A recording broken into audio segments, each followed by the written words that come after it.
Donc on va finir par l'exercice 4 sur du sujet du bac 2024 spécialité mathématiques, le sujet numéro 2 du 6 juin 2024.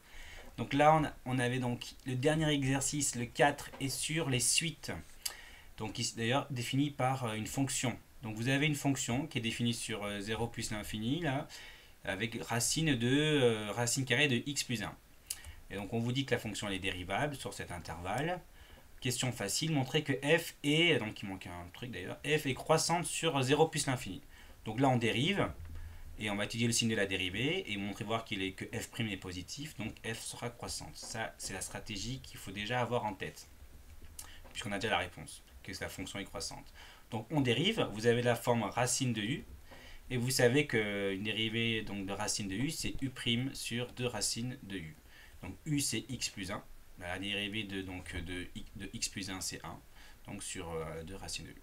Évidemment la racine carrée c'est positive, elle est positive strictement ici, donc la fonction dérivée f' est positive, donc la fonction f est croissante. On aurait pu faire un tableau, évidemment, vous avez le droit de faire un tableau, c'est très bien aussi, de faire comme ça, de mettre, si vous voulez, 1, si vous voulez, mettre 2 racines de x plus 1, mettre f', et après faire un f avec donc une flèche qui montre que la fonction est croissante. Ensuite, alors ça c'était une question difficile, d'accord, c'était une question difficile, autant ça c'est une question facile. La suivante, elle est difficile, c'est quelque chose qui peut travailler maintenant en terminale, ce qui n'était pas le cas avant, mais de montrer ça. Cela dit, je vais la sauter, admettons que vous n'irez pas, il ne faut pas passer trop de temps, alors vous laissez une page de votre copie, on la passe. Et je vais arriver tout de suite après, parce que souvent quand on passe trop de temps sur une question, on en oublie l'intérêt de la question. Donc admettons que j'arrive pas, ou je les cherche un peu, mais donc je me dis je pars, je reviendrai après plus tard. Donc là vous voyez, je laisse comme ça, je me dis je reviendrai plus tard.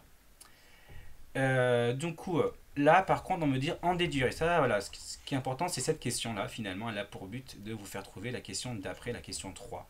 En déduire que f de x égale x admet une x solution L. Ben, f de x égale x, c'est pareil que f de x moins x égale à 0. Je prends l'expression de la question d'avant ici, je mets égal à 0. Et vous avez qu'une fraction est nulle, bah si son numérateur est nul, parce qu'en tout cas, il faut que le dénominateur soit non nul. Il ne faut pas diviser par 0. Donc il faut que le numérateur soit nul. Là, on a un truc du second degré que je pense que quasiment 99% des élèves de terminale savent faire. Donc je calcule delta, il vaut 5, et donc il est strictement positif, donc il y a deux racines réelles distinctes, x1 et x2. Évidemment, j'essaie de la place, parce que je n'ai pas envie d'écrire, mais donc je vous rappelle que la formule c'est moins b, donc moins 1, moins racine de delta, sur 2a, donc 2 fois moins 1, ça fait moins 2. Donc ça va faire, si vous voulez, donc moins 1 moins racine de 5 sur moins 2. Et donc ça fait 1 plus racine de 5 sur 2, parce que si le moins je le distribue au numérateur, ça fait 1 plus racine de 5. Et comme c'est le conjugué, donc là c'est pareil, c'est moins 1 plus racine de 5 sur moins 2. Et donc là je vais avoir, pareil, si le moins du moins 2 je répercute au numérateur, ça fera 1 moins racine de 5 sur 2. Évidemment, on veut les solutions sur l'intervalle 0 plus l'infini. Et là, il faut que je regarde mes solutions que j'ai trouvées. Ben, clairement, ici, là, lui, il est clairement positif. D'accord. Et lui, regardez la calculatrice, on voit bien que racine de 5, c'est plus grand que 1 d'ailleurs. Ça, c'est négatif. Donc, la seule solution sur l'intervalle demandé, hein, unique solution, mais dessus. Il n'y a pas unique solution sur R. Il y a une unique solution sur 0 plus l'infini. C'est forcément la valeur L. Vous voyez, donc ça, admettons que je ne suis pas arrivé à faire la question d'avant, je peux l'admettre, là je le fais. Et là maintenant, je vais essayer de passer du temps sur démontrer cette chose. Donc la question 2, il faut montrer que f de x moins x est égal à ça, ce qui est ici là. Donc, la stratégie, c'est tout simplement, donc je pars de là, tout simplement. J'écris ce que vaut f, bon je laisse moins x, et je dois arriver ici. Bon, il s'avère que c'est une technique qui était avant, on l'utilisait souvent, enfin qui est travaillée, qu'elle est beaucoup moins. Certains profs le font peut-être travailler, moi personnellement non, je ne le fais pas beaucoup travailler, voire jamais.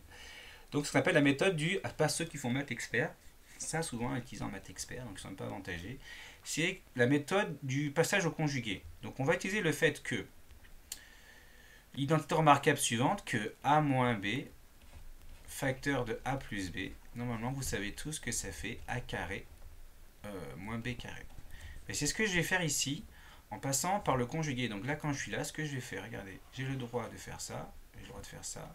Le conjugué de cette quantité-là, c'est racine de x plus 1 plus loin plus x, ok. Et comme je multiplie par cette quantité algébrique, bah, pour que ça reste égal, il faut que je divise par cette quantité algébrique. Ok. Donc au final, j'ai bien le dénominateur qui est attendu, hein, vous voyez, j'ai bien celui-là, x racine de x carré, racine de x plus 1, pardon, racine carrée de x plus 1 plus x. Ben là, je vais développer, mais je n'ai pas développé, je sais que là, j'ai a moins b, facteur de a plus b, donc je vais avoir a carré, c'est-à-dire le carré de la racine, c'est x plus 1, moins b carré, moins x au carré. Et donc, si je réorganise les termes du numérateur, ben, j'obtiens exactement l'expression souhaitée. Voilà, c'était ça. Il faut tout simplement, l'idée repose, il faut l'avoir. C'est pas forcément évident, je pense que pas tout le monde a pense à ça, à passer au conjugué, on appelle ça. Donc, pensez en disant l'identité remarquable qui est là. La troisième identité remarquable. Ensuite, donc ça c'était l'étude de fonction. C'était la partie A. Maintenant on passe à la partie B, on va utiliser la suite. Donc maintenant on a une suite de premier terme qui vaut 5. Et après elle est définie par relation de récurrence grâce à la fonction f qui est donc toujours la même, racine de x racine carrée de x plus 1 ou 1 plus x. Évidemment, on prend des précautions, on dit que le terme est toujours défini, ça veut dire que l'image qu'on obtient appartient toujours donc à 0 plus l'infini, donc au domaine de définition de la fonction f qui était définie au-dessus. Alors là, on commence, donc question à savoir faire, c'est récurrence. Il faut montrer par récurrence que pour toute entité naturelle, on a ceci. Donc déjà, je vous rappelle qu'il faut avoir la rédaction en tête, ça vaut des points. Tout ce que je viens d'écrire là vaut des points, j'ai rien fait de particulier. Je mets juste la structure de la démonstration. Donc la question déjà, elle vaut, si vous faites ça, juste ça, vous avez déjà la moitié des points de la question. Admettons, elle vaut 1,5 point la question. Là, vous avez 0,75. Vous n'avez rien fait, mais vous avez 0,75. Vous avez bien travaillé. Enfin, vous avez bien bachoté. Donc là, ici, je vais le faire avec vous. Donc c'est important. Il faut définir d'abord Pn. On va initialisation. On va conclure que Pn est vrai. En P de 0 est vrai, pardon. Après, il y a l'hérédité. Cette fameuse phrase, donc chaque prof a sa phrase, donc il faut la retenir par cœur. Il faut la mettre... et bien mettre un certain rang, et pas pour tout rang, c'est important. On suppose que pour un certain rang, Pn est vrai, et on va démontrer que s'il est vrai au rang K, mais la vérité se propage au rang suivant, que au rang K plus 1, ça reste aussi vrai. Et ensuite, souvent ce qui est oublié, et qui vaut un quart de point, c'est la conclusion. Et là, il y a c'est important, le pour tout n. Il faut montrer que, et du coup, par effet domineux, comme vous avez dû le voir, si P0 c'est vrai, si la vérité se transmet d'un rang à l'autre, donc ça veut dire que... si P0 est vrai, P1 est vrai, si P1 est vrai, P2 est vrai, et ainsi de suite. Donc tous les n est vrai. Donc là, c'est important qu'il y ait pour tout n, Pn est vrai. Donc ça, déjà, c'est la structure. Il ne faut pas avoir peur, vous écrivez ça, vous avez déjà la moitié des points. Maintenant, il faut compléter les pointillés. Alors, je vais donc écrire donc, ce qu'on veut montrer. La proposition n, c'est celle-ci. C'est ça que je veux démontrer. Donc je vais écrire tout simplement 1 inférieur ou égal à un plus 1 et inférieur ou égal à un. Initialisation. Donc ça vaut en général un quart de point. Je prends le rang le plus petit. Donc pour tout n, donc n le plus petit, c'est souvent n égale à 0 ou n égale 1. D'accord, ici c'est n égale à 0, parce qu'on prend tous les entiers naturels. Donc il faut que je vérifie que c'est vrai au rang n égale 0. C'est-à-dire, est-ce qu'on a 1 plus petit que u0 plus 1, qui est plus petit que u0. Il faut que je vérifie ça. Est-ce que ça c'est vrai? D'accord. Donc d'abord, je regarde u0. U0, il m'est donné un essai, il est là, il vaut 5. U1, il ne me l'est pas donné, mais je sais que pour trouver le terme suivant, je prends l'image du terme d'avant. Donc U1, c'est l'image de U0, c'est-à-dire l'image de 5. La fonction, je vous rappelle, c'est la fonction de la partie A. F de x, c'est... j'écris vraiment très mal. F de x, c'est racine carrée de x plus 1. Donc, ici, je prends la racine carrée de 5 plus 1, c'est-à-dire de 6. Et ça, forcément, racine carrée de 6, c'est inférieur, vous prenez votre calculatrice, c'est inférieur à 5. Donc, et c'est aussi supérieur à 1. On peut dire que ça appartient forcément à 1. Vous prenez la calculatrice, j'ai pas envie de la prendre, c'est entre 1 et 5.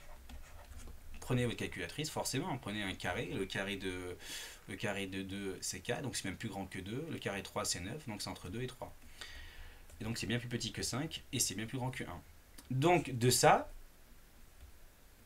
vous pouvez en déduire que 1 est plus petit que U1, pardon, ce qui est U1, qui est plus petit que U0. Et ça, donc BT1 donc on a ça, donc, et encore donc, là je l'ai mis, donc P0 est vrai. C'est-à-dire que cette proposition au rang 0 est vraie. Attention aussi, je ne l'ai pas dit, mais pensez bien à mettre des guillemets, c'est pas des égales ici, c'est bien 2 points. C'est bien 2 points, ouvrez les guillemets, c'est une proposition, c'est une affirmation, voilà, 2 points, j'affirme que Pn c'est ça. Mais M peut être vrai, peut être faux, d'accord. Donc c'est 2 points et pas égal ici, et je mets des guillemets. Donc là, P0, bah, là je viens de prouver qu'au rang 0, la propriété est vraie. Ensuite, je vais montrer que cette vérité se propage d'un rang à un autre, quel que soit le rang que je choisis. C'est pour ça que je prends un rang, n'importe lequel, un rang, et pas tous les rangs, un seul rang. Je prends un certain rang K, et je montre que P de K est vrai. Pour ce rang-là précis, pas pour tous les rangs, mais juste pour celui-ci. Je montre que pour ce rang-là, c'est vrai, c'est-à-dire que 1 est plus petit que UK, plus 1, pardon, et inférieur ou égal à UK. Je vais montrer ça, et je vais montrer que c'est vrai au rang suivant, et le rang suivant, c'est là souvent il y a des erreurs aussi, c'est donc le rang d'après, c'est UK plus 2, inférieur ou égal à UK. Alors la stratégie ici, quand on doit démontrer une inégalité, ce qui n'est pas forcément le cas d'une égalité, c'est de partir de l'hypothèse de récurrence. L'hypothèse de récurrence, c'est là où j'ai supposé. J'ai supposé, donc ça on appelle ça l'hypothèse de récurrence. Donc quand on a une inégalité, il est bien de partir de l'hypothèse de récurrence et d'arriver à ce qu'on est demandé, donc à démontrer le rang suivant. Donc je pars de l'hypothèse de récurrence. Donc je pars de base que 1 c'est plus petit que UK plus 1 qui est plus petit que UK. Ça c'est l'hypothèse de récurrence que j'appelle HR. Et moi, ce que je veux arriver dans mon truc, je veux arriver à PK plus 1. C'est-à-dire que je dois arriver par des raisonnements, je dois arriver à ce qu'à la fin, j'obtiens 1 plus petit que UK plus 2 qui est plus petit que UK plus 1. C'est ce qui est marqué ici. Je dois arriver ici. Et vous savez que pour passer, donc là vous voyez bien qu'au centre j'ai UK plus 1, je passe à UK plus 2. Et là tout à droite j'ai UK, je passe à UK plus 1. Donc je passe au terme suivant. Et vous savez que pour avoir le terme suivant, il faut que je prenne l'image par f. C'est comme ça qu'a été construite la fonction. D'accord? Elle a été construite comme ça pour avoir, et ça c'est important. Et normalement, si vous avez bien travaillé dans l'année, c'est quelque chose que vous avez souvent vu. Vous voyez, le bac, il n'y a pas vraiment de surprise. Il y a parfois, mais c'est rare. Ici, il faut tout simplement se dire que je vais prendre l'image. Si je mets des F de UK là, hop là, je prends des images de partout. Donc je vais prendre l'image de 1, l'image de UK plus 1, je prends l'image de UK, et ça va me donner UK plus 2, UK plus 2, et ça va me donner UK plus 1. Par définition, je vous rappelle, donc F de UN, quand vous avez un N, bah, l'image de UN, c'est UN plus 1. Ça donne le résultat UN plus 1. Donc, attention, mais je vois que les sens sont les mêmes, donc là j'ai l'inférieur égal, mais attention, quand je prends l'image de chaque élément d'une inégalité, je conserve le sens à condition que f est croissante. Et ça tombe bien, ça souvent c'est fait comme ça les sujets de bac, c'est marqué qu'on a montré que f est croissante. Et même si vous ne l'avez pas montré, vous pouvez l'admettre. F est croissante, c'est marqué là. Sur l'intervalle 0 plus l'infini. Et là on est sur plus grand que 1, donc on est bien sur 0 plus l'infini. Et donc ça c'est important, il faudra justifier ceci. Là, souvent c'est oublié, attention, car f est croissante. Donc le sens des inégalités est conservé. Donc car f est croissante sur 0 plus l'infini. Ok. Et du coup, là, je calcule f de 1. F de 1, je rappelle que c'est racine de 2. Voilà. Je sais que par définition, ça c'est UK plus 2. Ça c'est UK plus 1, c'est le terme suivant. Et au passage, je rajoute que racine de 2 c'est plus grand que 1, parce que c'est 1,41, je vous rappelle. Donc ça c'est plus grand que 1, ou égal à 1 si vous voulez. Et donc ça va impliquer ce résultat qui est là. Vous voyez, je suis parti de l'hypothèse de récurrence, et j'en ai déduit que PK plus 1, donc que 1 est plus petit que UK plus 2, qui est plus petit que UK plus 1. Donc, il manque une phrase. Donc, ben, PK plus 1 est vrai, à condition que PK est vrai, bien sûr. PK plus 1 est vrai. Quand j'ai supposé que PK est vrai, PK plus 1 est vrai. Donc finalement, ce que je viens de prouver, c'est que c'est vrai au rang 0, que la vérité se propage d'un rang à un autre. Donc pour tout n, eh ben, on a que ceci est vrai, puisque c'est vrai au rang 0. Donc la vérité se propage d'un rang à un autre. Donc pour tout, et là j'ai bien mis un n. Un plus 1 est inférieur à un. Bon, cela dit, voilà, c'est une question qui peut paraître difficile, mais déjà, la structure, elle vaut des points. Après, ce qui vaut des points, c'est aussi l'initialisation, qui n'est pas forcément dur, et encore moins dur, c'est la conclusion. Et après, là, ce qui vaut plus de points, c'est l'hérédité. Il ne faudra pas oublier que montrer que la fonction elle est croissante sur 0 plus l'infini. Bon, toujours comme tout à l'heure, admettons que vous n'arrivez pas à la question de la récurrence, ça n'est pas grave, parce que dès qu'elle en déduire, dites-vous, bah, je vais utiliser la question que j'ai pas réussi. Et ça, c'est une question ultra classique. Donc, vous avez une inégalité avec une suite et il faut montrer qu'elle converge. Donc, c'est soit elle est croissante majorée, ou soit ici elle est décroissante minorée, par 1 d'ailleurs. Je me suis trompé. Par 1. Donc vous savez qu'une suite croissante majorée converge, et une suite décroissante minorée, elle converge aussi. Ça, c'est le terme de la convergence monotone. Donc la suite, elle converge, et comme elle est minorée par 1, bah, sa limite est forcément supérieure ou égale à 1. Attention, il y a certains élèves qui mettent égal 1. Non, ça, on ne peut pas l'affirmer avec ce qu'on a. On peut simplement dire qu'il y a une limite, et que cette limite, elle est forcément supérieure ou égale au minorant, donc supérieure ou égale à 1. Ensuite, là, c'est une question difficile, parce qu'on va utiliser ce qu'on appelle le théorème du point fixe, d'accord? Il faut bien connaître. Le théorème de point fixe, il se justifie en, je dirais, il faut trois hypothèses pour le théorème de point fixe. Donc, il faut les expliciter. Première hypothèse, donc montrer que la suite converge vers L. Vous voyez que d'ailleurs, c'est même pas 1 au passage ici. C'est le nombre d'or au passage. 1 plus racine de 5 sur 2. Donc, pour utiliser le théorème de point fixe, il faut une suite définie par relation de récurrence. C'est le cas, c'est marqué dans l'énoncé. Il faut une suite qui converge.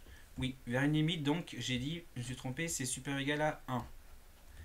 Ensuite, f est continu, donc et le point important, et c'est pour ça que c'est dans le chapitre des continuités, il faut que la fonction soit continue en L. L, on ne la connaît pas, mais pourtant c'est continu en L parce que je sais que L, il appartient donc à 0 plus l'infini, puisqu'il est supérieur à 1. Et je sais que la fonction est dérivable sur 0 plus l'infini. Donc qui dit dérivable sur 0 plus l'infini dit continue. Donc si elle est continue sur 0 plus l'infini, elle est forcément continue en L, qui est un élément de l'intervalle 0 plus l'infini. Donc de ces trois points-là, je peux utiliser le théorème du point fixe et dire que la limite, elle vérifie, elle doit être égale à L. Mais il y a la question 3, justement, on a résolu ce genre d'équation. Donc on avait trouvé la solution qui était là. Il faut qu'elle soit... Et la seule qui était supérieure à 1, c'était celle-ci. Donc la limite, ça peut être que le nombre d'or, 1 plus racine de 5 sur 2. On passe à Python. Donc alors là, il n'y a pas de surprise, il n'y a pas de liste, il n'y a pas de for i in range. C'est vraiment un classique, c'est toujours pareil. C'est ce qu'on appelle les algorithmes de seuil, toujours le même nom. Donc là, si vous regardez, donc, je vais vous expliquer l'algorithme. Donc cette ligne-là, ça veut dire qu'on importe une bibliothèque pour faire des maths, comme à cause de la racine carrée et la valeur absolue. Bon voilà. Ici, U5 ça veut, et I égale à 0, là ça veut donc dire que, là en gros on dit que U0 ça vaut 5. Donc le terme U il vaut 5 pour le rang 0. Ensuite, là vous avez L, c'est la limite. Hein. Donc là, ça c'est la racine carrée de 5. C'est la limite qu'on vient de justifier juste au-dessus. Vous voyez. Le while, ça c'est un tant que, donc je vais répéter, tant que la valeur absolue entre U moins L, donc le terme de la suite moins la limite, il faut qu'il soit supérieur ou égal. Ça c'est supérieur ou égal. Alors ça bien sûr, étoile, étoile, c'est puissance, c'est 10 puissance moins n. Donc tant que l'écart entre U et sa limite, le terme et sa limite est plus grand que 10 puissance moins n, je calcule le terme suivant, puisque ça vous voyez, c'est en fait finalement, c'est racine de U plus 1. C'est donc f de u, si vous voulez, de un. Donc là, vous avez, si vous voyez, là, vous avez un, et là, vous obtenez le terme suivant, un plus 1. C'est pour ça que le i, on augmente de 1 pour dire qu'en fait, on vient de calculer le terme d'après, le terme suivant. Et important, on retourne quoi? On retourne un rang. On ne retourne pas u, on retourne, donc la réponse du programme va être la valeur i, la dernière valeur i enregistrée. dans l'algorithme. Alors, donner la valeur envoyée par seuil 2. Donc, soit vous tapez tout le programme, vous avez le module Python sur votre calculatrice, soit vous ne l'avez pas, et vous utilisez de manière je dirais astucieuse votre calculatrice. Donc là, j'ai la Numworks. Qu'est-ce que je fais? Donc, par exemple, ici, l'idée, c'est de dire, ben, moi, je prends que la suite UN. Mais non, parce qu'en fait, ici, c'est plus compliqué que peut-être que vous avez pu voir dans l'année. C'est que là, je ne regarde pas le terme de la suite, mais je regarde la différence avec sa limite. Donc, ce que je fais, moi, je vais utiliser deux suites. UN plus 1, donc qui vaut 1 plus racine de carré de 1 plus UN. Ça, c'est la suite. Et je crée une deuxième suite qui est UN, donc celle d'avant, moins sa limite. C'est ça qui m'intéresse. Et je vais regarder quand est-ce que donc je serai en dessous de 10 puissance moins 2. Ici, je vous rappelle. Je vous rappelle ici que, alors seuil 2, ça veut dire que ici n est égal à 2. Vous voyez là, là vous avez n, là vous avez ici 2, donc ici n est égal à 2.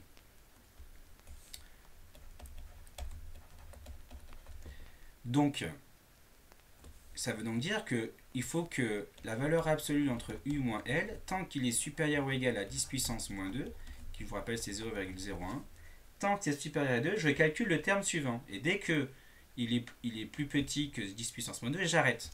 Donc si je regarde la différence, donc la valeur absolue entre un moins l. Donc là je vais aller dans mon tableau. Je ne regarde pas un, hein, en fait que je regarde c'est vn. Donc vous voyez la différence entre UN et L, là elle est plus grande que 10, elle est plus grande que 10 moins 2, donc c'est bon. Là c'est plus grand que 10 puissance moins 2, là c'est bon. Là c'est plus grand que 10 puissance moins 2, c'est bon. Là aussi. Là aussi c'est plus grand que 10 puissance moins 2. Par contre, là non, ça ne l'est plus. D'accord? Donc je me retrouve, c'est la valeur qui sera affichée, la dernière valeur en mémoire, c'est pas i égale 4, hein, c'est bien i égale 5 parce que j'ai dû calculer le terme, le cinquième terme, pour le sixième terme plutôt, donc le n égale 5, pour voir qu'il n'était plus plus grand que 10 puissance moins 2. Donc vous voyez, là à un moment donné, alors si je fais comme ça peut-être, ah, voilà, là vous voyez, si je regarde, là je suis au tout début, j'en suis là, je fais ça, je regarde, là c'est bon plus grand, je passe ici, donc il vaut 2, enfin du coup il vaut 1, je regarde, ça passe, donc i vaut 2. Là, ça passe, i vaut 3, ça passe, donc là, ça vaut i vaut 4. Là, ça passe, i vaut 5. I vaut 5 à ce moment-là. Et là, je regarde, ça passe plus. Mais en mémoire, donc i, le dernier qui est, c'était i vaut 5. Même si ça n'a pas passé, ça c'est donc i vaut 5. Donc, que renvoie la valeur?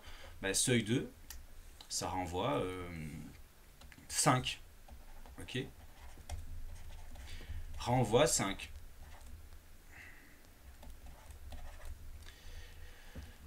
Parce que c'est le dernier i enregistré.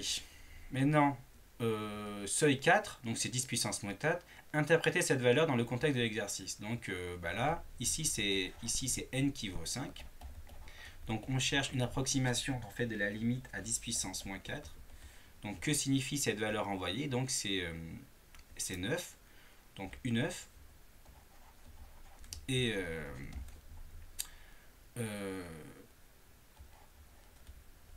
la plus petite, le plus petit terme,